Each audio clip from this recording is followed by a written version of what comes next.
Bom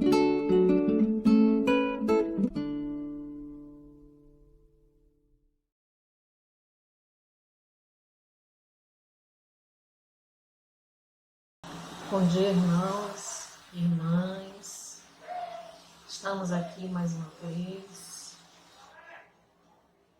nessa etapa de nossas vidas,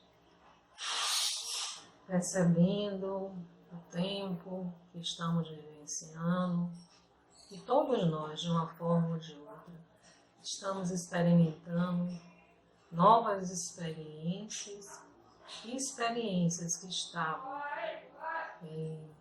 em nós, perto de nós e sobre nós, que tiveram ampliação para o nosso crescimento. Sabemos que cada um está tendo as suas dificuldades, mas graças a Deus a gente tem um suporte divino, as orientações espirituais, que são para todos nós um bálsamo salutar. E assim, nessa manhã, para iniciarmos a nossa reunião doutrinária dominical, vamos fechar os nossos olhos, vamos respirar, agradecer a Deus por essa oportunidade.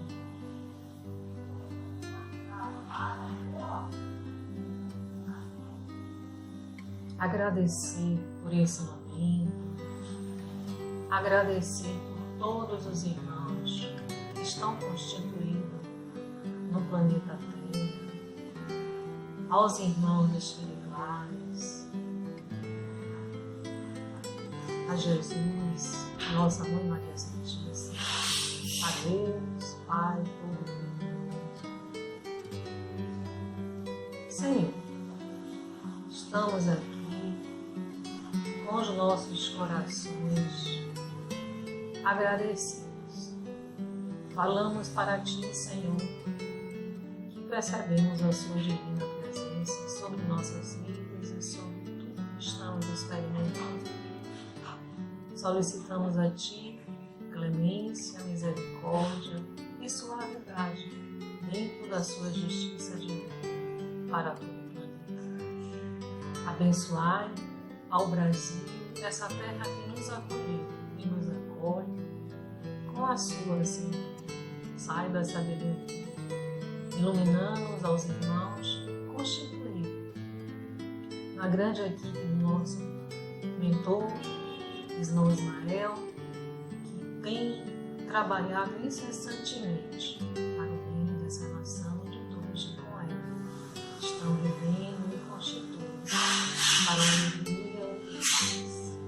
Derrama sobre todos, Senhor, indistintamente, seu bálsamo salutar. Que possamos sentir o seu perfume sobre nós, em nós e sobre todos. E assim, agradecemos por essa oportunidade, por todas as orientações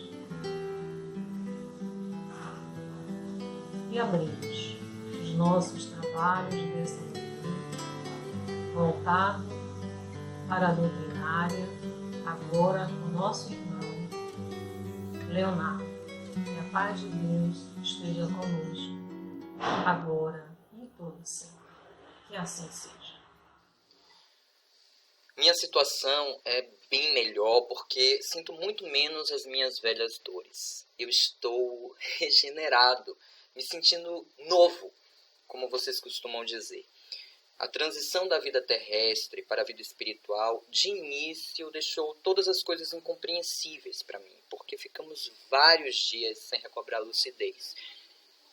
Eu não estou mais no seu mundo, mas estarei sempre ao lado de vocês para protegê-los e apoiá-los, para pregar a caridade e a abnegação que guiaram a minha vida. Depois ensinarei a fé verdadeira, que deve ressaltar a crença no justo e no bom. Eu estou forte, muito forte.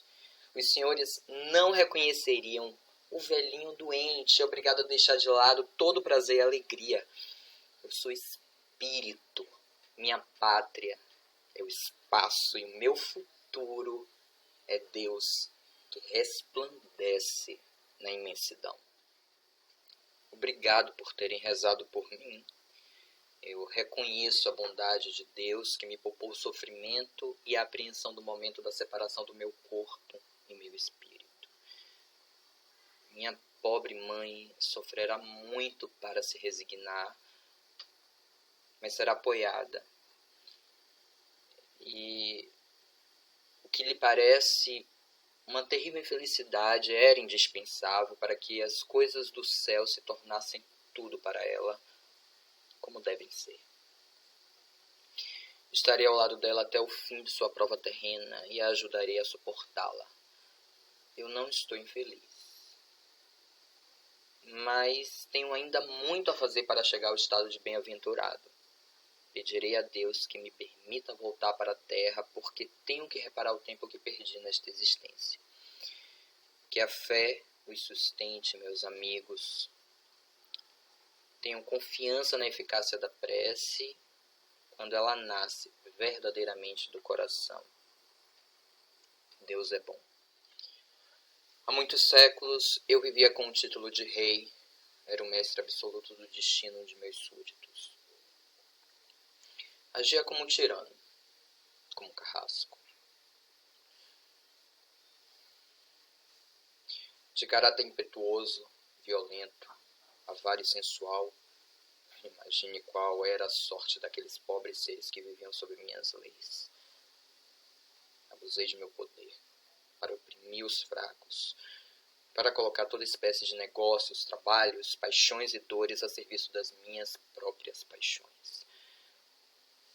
Carrasco, como já disse, de toda forma de bons sentimentos.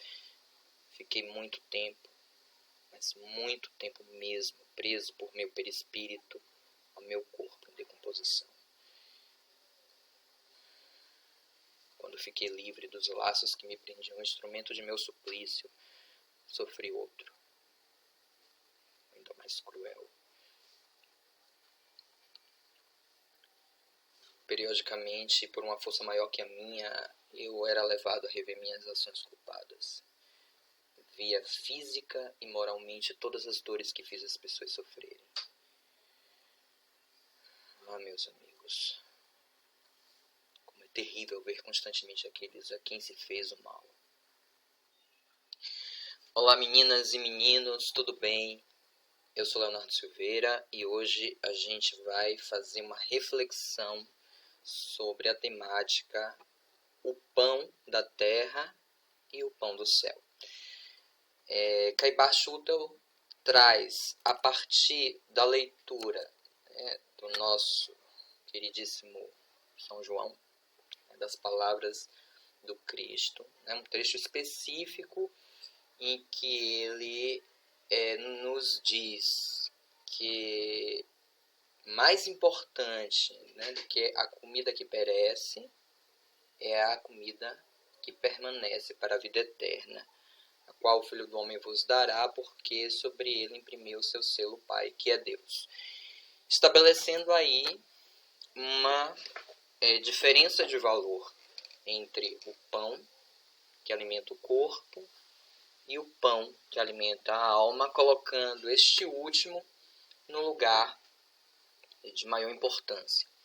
E a nossa conversa de hoje vai ser em torno disso, para a gente entender o que seria esse pão. E esse pão, por que o pão do céu seria tão mais importante que o pão da terra? Ainda que o pão da terra também tenha o seu valor, porque nós vemos na carne e precisamos dele. Mas por que mesmo ele se sobreporia? Eu trouxe no início da palestra 3 dramatizações extraídas do livro O Céu e o Inferno, com depoimentos de 3 espíritos em condições espirituais diferentes, para que a gente pudesse ilustrar melhor a condição emocional e psíquica do espírito que desencarna de uma forma mais conectada com a sua condição espiritual, né, e daqueles que ainda estão muito vinculados, né, à existência da Terra e aos prazeres da Terra, desconhecendo de forma muito radical os prazeres do céu. Mas mais para que a gente analise essa estrutura psíquica mesmo de cada um, eu acho que o mais importante não é produzir uma sensação de pavor, né, mas é da gente entender a natureza, a qualidade da existência de um espírito que deu muito valor ao pão divino, né, a sua condição espiritual, e aquele que deu excessivo valor aos pães terrestres, né, aos prazeres daqui. Eu acho que é importante também a gente avaliar o pão como uma metáfora assim, muito rica. Não é à toa que o pão foi utilizado como metáfora pelo Cristo, porque é um alimento assim, é um alimento extremamente importante no processo civilizatório humano aqui na Terra. É um alimento ancestral, né? A gente pensar que é um dos primeiros, talvez um dos primeiros alimentos culturais que o homem produziu e se constituiu em muitas civilizações como um alimento primordial, né? Basilar para a nutrição do corpo. Então, é um alimento que nos acompanha em longos anos de processo evolutivo. Então, é um alimento que tem uma história de muita proximidade com o nosso percurso na Terra, nossas experiências na Terra, né? Principalmente naquela região ali do Oriente, onde muitas civilizações, né, começaram a se complexificar naquela região enfim, a cultura judaica vem de lá e naturalmente que cada cultura procura os seus símbolos, né, para poder construir os sentidos que são importantes para si, para a sua manutenção, para o seu crescimento. E o pão tem um valor, né, muito rico para aquele povo e muito importante também para a sobrevivência do corpo, né, orgânico, material. E aí Cristo, como de costume, né, se utiliza de elementos vivenciais, né, do cotidiano daquela população para poder falar de coisas mais espirituais, e aí ele estabelece uma relação, né, ao mesmo tempo de aproximação e de diferença entre o pão que alimenta, às vezes era o único alimento disponível para algumas pessoas, ou para muitas pessoas empobrecidas, era o pão. Então não era um alimento qualquer, era um alimento de muito valor cultural e de muito valor existencial, porque muita gente precisava diretamente do pão para matar sua fome. Então olha o valor agregado que esse símbolo alimentar tem. E aí ele estabelece uma similitude, dizendo, olha, existe o pão da terra, que é tão importante, que é muito necessário, que salva vidas, biologicamente falando, mas existe o pão do céu. E a partir daí ele já estabelece uma diferença, colocando o pão do céu, né, num lugar de maior prestígio, dizendo, olha, o pão da terra ele é muito importante pelas necessidades do corpo, mas existe algo que é ainda maior e que lhe possibilita uma vantagem ainda maior, né? Uma felicidade, uma satisfação, uma nutrição ainda maior, que é o pão que vai nutrir sua alma, porque esse dura, esse fica, esse produz, digamos, benefícios por mais tempo. Ele é mais essencial. E aí, convidando, né, o homem a investir no seu processo de, digamos, de consciência da sua condição espiritual. Então, levando-se em conta que nós somos espíritos dentro de uma experiência encarnatória, né, nós somos mais espíritos que homens encarnados, né? Nós somos temporariamente encarnados, porque, ainda que, segundo o entendimento do Espiritismo, existam várias encarnações, as encarnações são uma necessidade de experiência típica de uma faixa evolutiva do espírito. Então, a gente tem um período em que a gente necessita reencarnar para que o processo evolutivo ele consiga seguir o seu curso. Mas, a partir de determinado grau evolutivo, não há mais a necessidade e, paulatinamente, os processos de reencarnação vão sendo reduzidos. Então, a gente sai de uma condição, né, de encarnação primitiva para uma condição de encarnação expiatória, depois de provas e depois de missões, né, já demarcando aí vários estágios evolutivos da condição do espírito, de modo geral. Então, nós somos espíritos dentro da perspectiva, né, espírita, que tem momentos em que necessita reencarnar. E, de certa forma, quando o espírito está nessa condição que a gente vive, que é uma condição assim, de prova e expiação, a gente tem, entre a experiência primitiva e a de prova e expiação, os espíritos nessa faixa têm muita dificuldade de perceber a sua condição espiritual. Nós estamos, via de regra, ainda muito vinculados, né, aos condicionamentos biológicos. Nós não entendemos muito a nossa própria condição espiritual. Isso se dá ao longo das experiências, né, que vão dilatando nossa capacidade de entender a nós mesmos, ao outro e à divindade, e de começar a perceber esses movimentos espirituais de uma forma mais dilatada e mais expressiva. Mas até chegar nessa fase, a gente vive muito numa experiência, né, de consciência mais limitada, com esse primeiro nível de existência, que é o nível molecular, né, celular, biológico.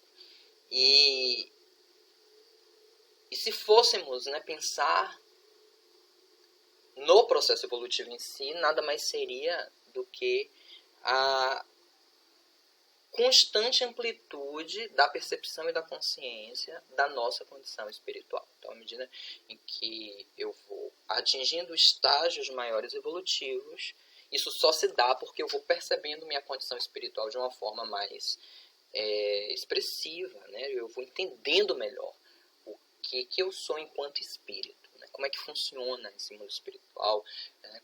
Que leis regem esses processos, né? E então é muito lógico que o Cristo nos convide a dar um valor maior ao pão espiritual. Porque é como se dissesse, olha, essa é a sua condição real. Você precisa apenas percebê-la, ampliar sua capacidade de percepção. E é por isso que é necessário dar mais valor ao pão espiritual, porque é ele quem vai trazer a nutrição mais essencial, né, mais importante para o seu bem-estar, para a sua felicidade, para a sua plenitude, para a ampliação da sua consciência e, sobretudo, para um despertar que possibilita a via de conexão mais direta com a divindade.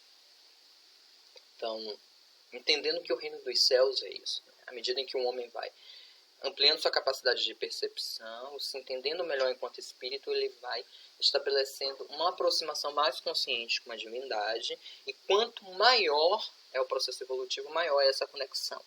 Por isso que o Cristo diz, eu e o Pai somos um só. Isso não é uma afirmativa literal. Ele quer dizer que há tanta afinidade, há tanta conexão, há tanta aproximação entre a sua condição de existência e a condição da divindade, que eles se assemelham profundamente, né? Se conectam, né? Se afinam, se avizinham de uma forma muito estreita.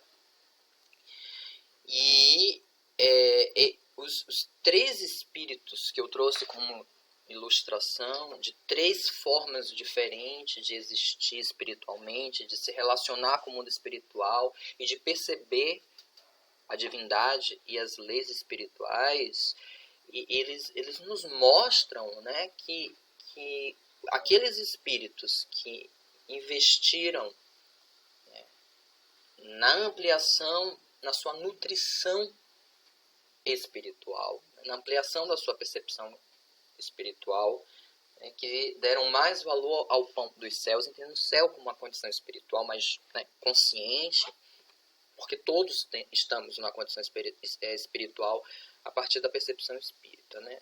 Mesmo que ainda estejamos em estágios mais primitivos. Mas o processo de consciência desse lugar é que ele vai maturando ao longo das existências, dos processos, das vivências, dos contatos, das reelaborações que nós fazemos ao longo dos séculos.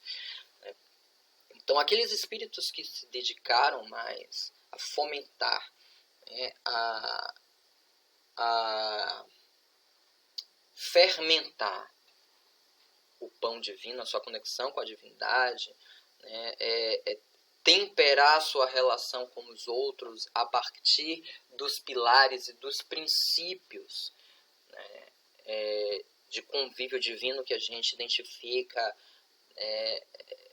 em todas as civilizações, né, de formas às vezes diferentes, né, exteriormente diferentes, mas assim, todo fundamento, todo pilar, todo princípio que nos conduz a uma relação mais respeitosa e mais amorosa com o próximo, de alguma sorte é o que nos aproxima da divindade numa primeira instância, né? E para além de qualquer tipo de religião, né, ou cultura. Isso se dá de uma forma variada ao longo do tempo e do espaço. Mas a gente poderia colocar como pilares comuns, né? Amar ao próximo como a ti mesmo. Então, olha, como existe uma variedade imensa de condição espiritual, né, de percepção espiritual e de experiência espiritual, o que poderia guiar esses espíritos tão diversos, tão diferentes, né, que vivem em tempos diferentes, em lugares diferentes, em condições psíquicas diferentes. Aí você tem um princípio comum que diz, olha, faça ao outro, trate o outro como você gostaria de ser tratado. Então perceba, é um princípio geral que se adequa à mais variada possibilidade de existência. Mas de alguma sorte estabelece algo comum que tenha o cuidado de dar ao outro aquilo que você gostaria de receber. Partindo do princípio que os espíritos nas suas primeiras jornadas evolutivas ainda estão tão autocentrados que se enxergam de uma forma muito egocentrada, né? Enxergam o mundo de uma forma egocentrada e enxergam a própria divindade de uma forma egocentrada. Mas também esses espíritos precisam sair, né, dessa percepção restrita, e existem pilares que nos auxiliam nesse processo. E, né, essa máxima divina, né, ela é genial por isso, né, porque ela nos diz, olha, mesmo que você esteja numa condição muito priméria de existência enquanto espírito, a lei de conservação ela é muito forte na nossa condição, desde sempre. E aí, se você trata o outro como você gostaria de ser tratado, você já estabelece no mínimo, você já reduz no mínimo, assim, uma série de violências e agressões que poderiam se estabelecer se eu enxergo o outro como algo completamente inferior a mim, né? Que não mereça nenhuma espécie de cuidado, né? de aproximação mesmo, né? Como diz o Deus que há em mim, saúde o Deus que há em você. É um princípio muito parecido, esse princípio hindu, porque cada um entende Deus de uma forma, né? Vivencia a sua relação com a divindade de uma forma.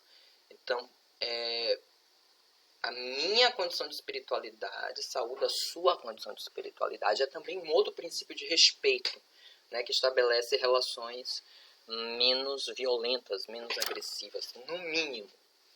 Então, a gente percebe, né, que o espírito que está numa condição mais saudável, no seu processo de reencarnação, ele tem uma suavidade, ele tem uma leveza, ele tem uma vitalidade maior, porque ele se nutriu, né, dessa experiência espiritual com mais frequência e buscando uma maior consciência, investindo mais. Então é como um corpo que se nutre, né, de um alimento mais rico, né, mais saudável. Então ele vai ter mais vitalidade do que um corpo que se alimenta de alimentos que,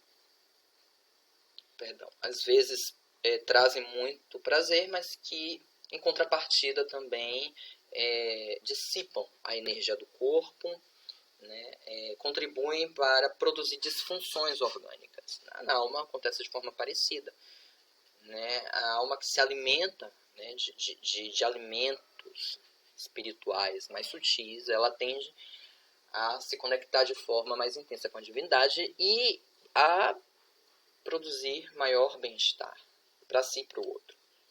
Já a alma mediana, né, que foi a segunda dramatização, ela já experimenta um pouco das duas condições, então não tem a mesma vitalidade e a mesma alegria e a mesma expansão que a alma que já está mais conectada à divindade, mas ele traz já uma certa consciência dessa importância da conexão, mas ainda tem as dificuldades de lidar com os dissabores, né, com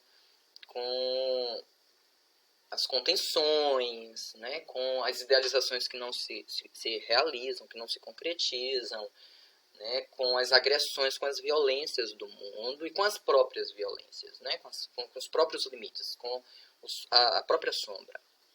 Mas ainda já consegue tatear melhor, já consegue buscar recursos melhor.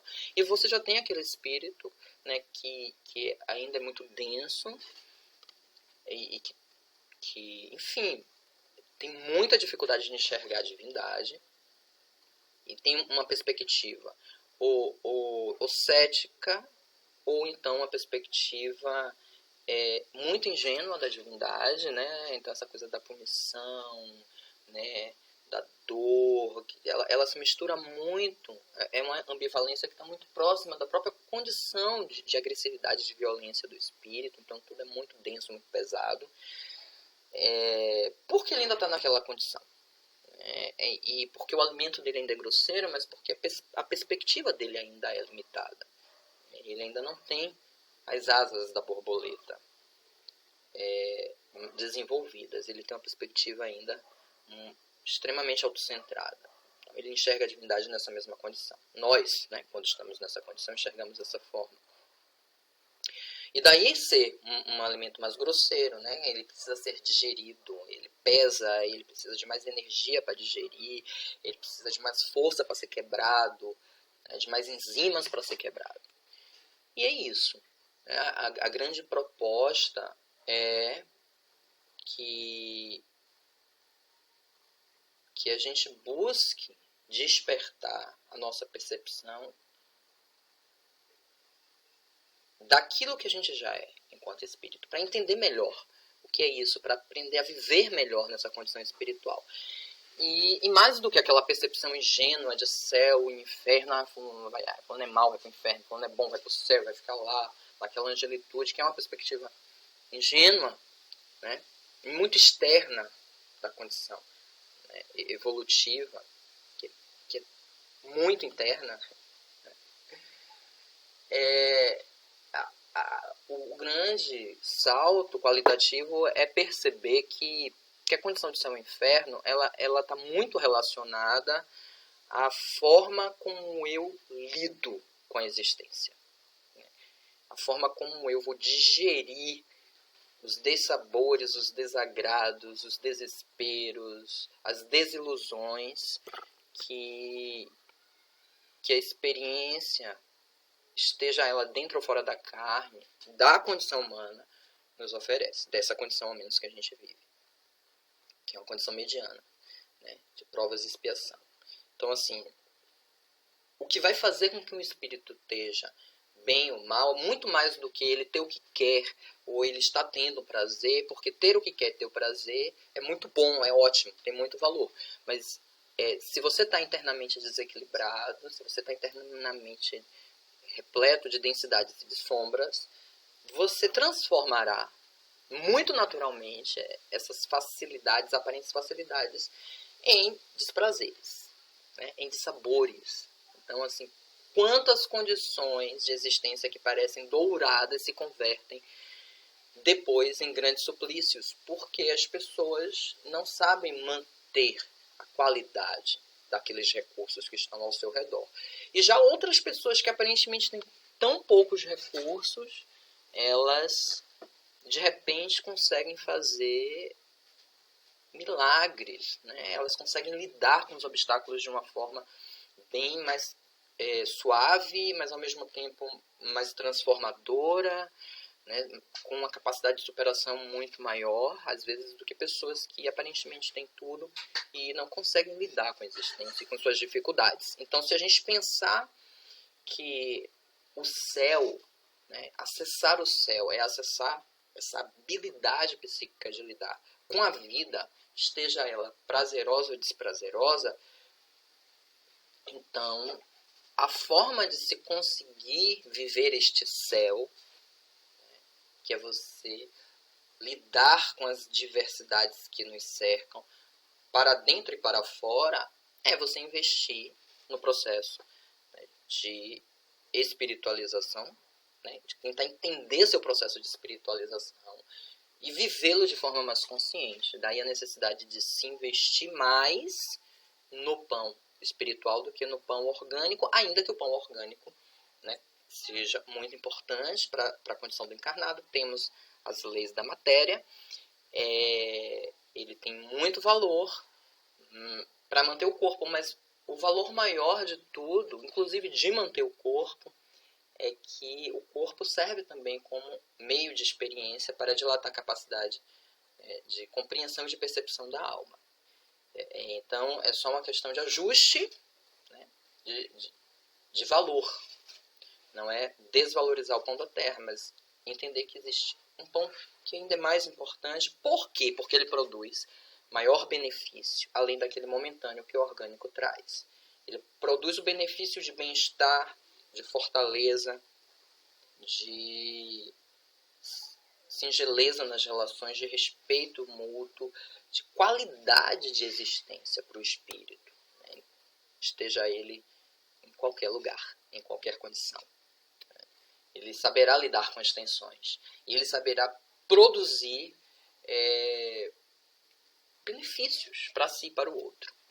Mas, para tanto, é necessário dilatar a capacidade espiritual de percepção e aí investir realmente nessa massa fina e saborosa, ainda que a gente tenha que suar bastante, né, com a nossa fornalha para conseguir aquele pão delicioso, lindo, saboroso.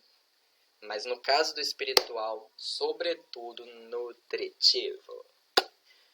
Que a divindade nos auxilie, né, a botar a mão na massa e a produzir esse pão belíssimo, divino, maravilhoso, que é o pão do nosso Pai e Mãe Celestial. Que assim seja.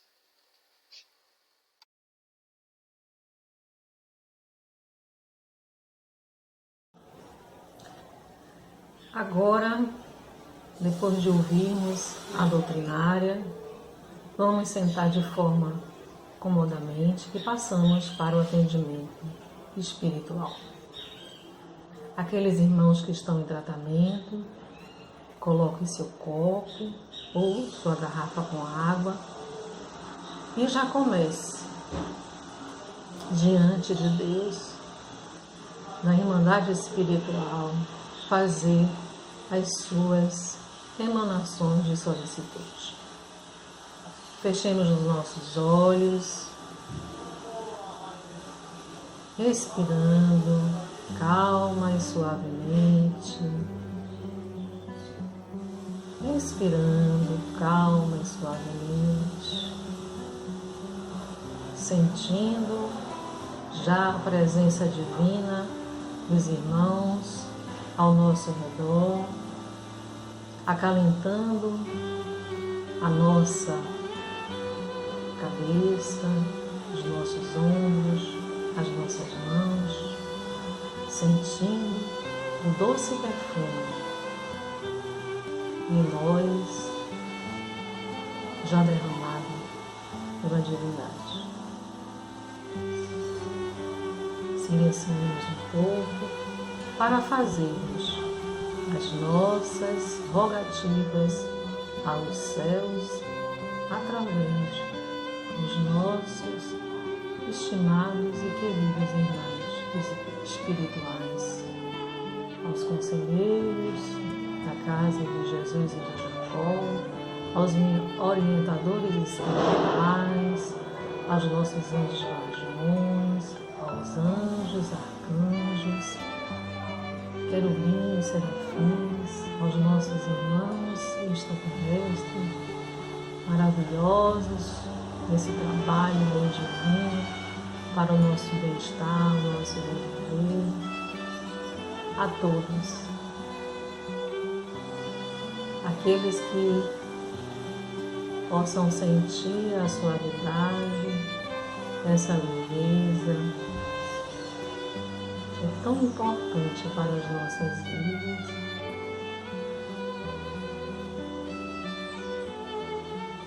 E assim, Deus nosso Pai, agradecemos mais uma vez por essa oportunidade. Que a Sua divina presença esteja em cada um de nós, em todos os segundos de nossas vidas. Que essa experiência a qual estamos inseridos, possamos, mais do que nunca, demonstrar-nos, Senhor, que somos Seus filhos. E assim como já dizíamos e continuamos dizendo, somos filhos de Deus. Queremos ser os verdadeiros filhos de Deus. Então, estamos vivenciando essas experiências que serão únicas em nossas vidas. Que todos nós possamos não só aprender, mas exercitar sobre os dias que virão, com novas oportunidades. Que possamos entender que a cada dia é um novo dia. Que a semente do bem se expanda em nossos corações, agora e todo sempre. Que assim seja. E que o círculo branco da paz e da harmonia se feche e se expanda através de nós. E que a luz de Jesus e de Maria nos ampare, nos acalme e nos dê a temperança divina em todos os dias de nossas vidas. Que Deus seja conosco, meus irmãos. E continuemos na nossa luta diária para assim nos fortalecermos a cada dia, a cada manhã. Um beijo no coração de todos. Que assim seja.